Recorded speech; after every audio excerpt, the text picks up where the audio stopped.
जब पहले के जमाना जब तक सज में बियाह होता अरतिये के लोग चली आवत था। पहले जनवासा बारात रुके 2 दिन, दोपहरिया के खिचड़ी खवावल जा।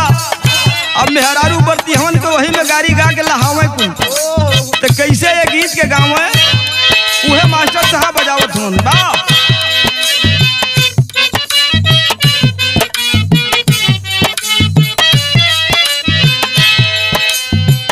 सावना मासा रउआ काहे ना आयो जी।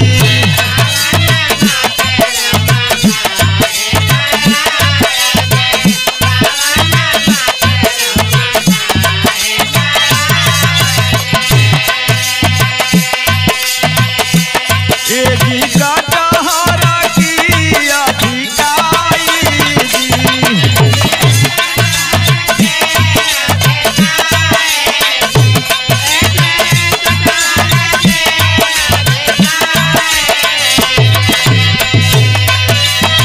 कटहर का कौआ रउए पतरी परोसिला।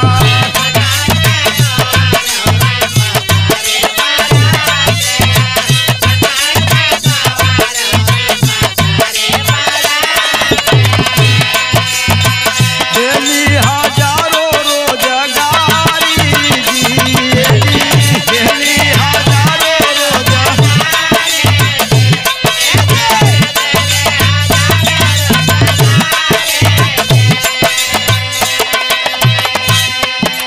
तमाम गीत मेहरारू गावे।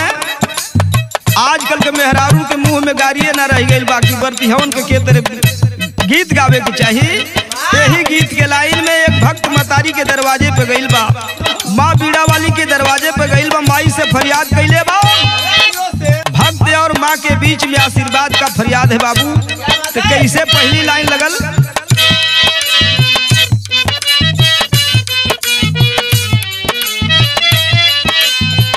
बीड़वा बजादा बीड़ा वाली मायारिया हो।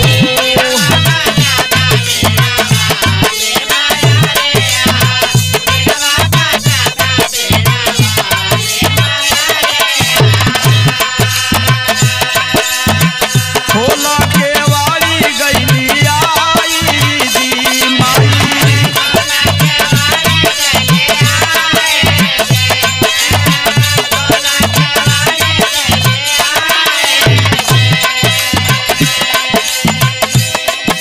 भक्त कहत बा मतारी केवाड़ी के खोला, हम तोहरी दरवाजे पर आइल बानी। जे भी तोहरी दरवाजे पे आइल माई खाली ना गइल, हमहू कुछ लेके जाई।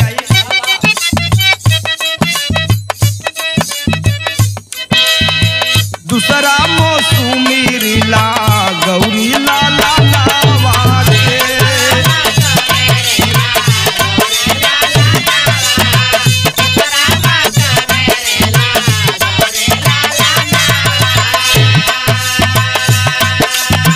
देवतन में बाड़ी अगुआन जी।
रामचंद्र जी के सीने को फाड़ करके राम और सीता को दिखलाया है।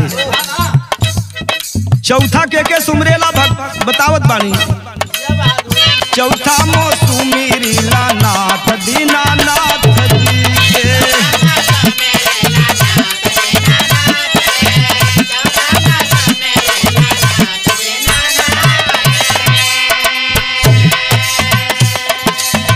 बुढ़वा पाया लावा सवारी जी बाबा, बुढ़वा पाया लावा सवारी बाबा।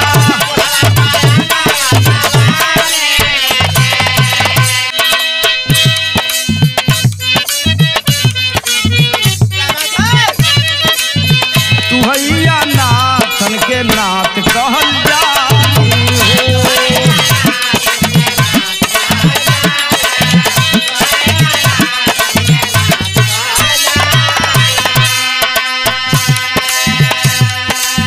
डमरू बाजा के देली मारी जी बाबा, डमरू बाजा के देली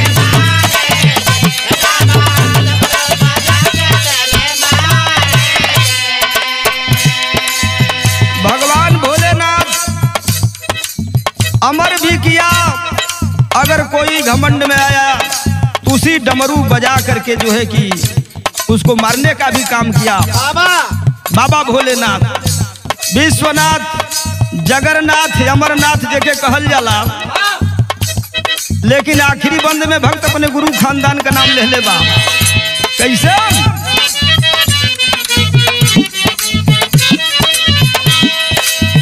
रमन बिहारी गैले स्वर्ग नगरिया हो।